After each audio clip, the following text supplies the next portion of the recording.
黃毓民議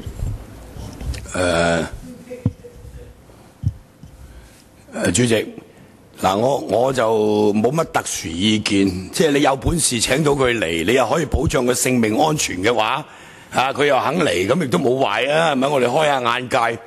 咁至於話而家呢啲建制派就好似捉到個即係揾到個空間，咦？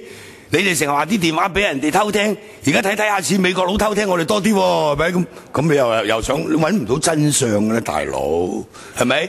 仲有咧即係美國政府入侵香港電腦，你叫呢個係呢一位即係低級特工嘅一個指控，咁你叫香港政府點答你啊？係咪？你嘅目的叫佢答你啊嘛？佢答你咩？可以答你乜嘢？馬逢國，你話俾我聽，係咪？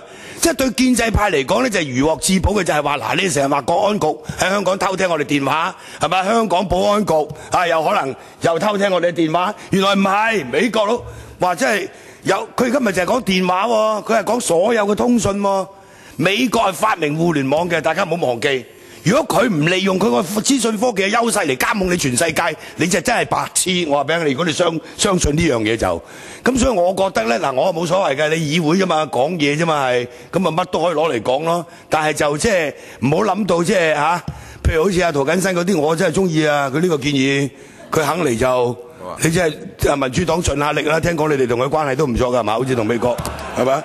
盡下力等佢嚟係咪？但係你要保證佢安全喎，大佬，立法會。黃毓民議員，你時間講完啦，我係啦，鐘樹根議員。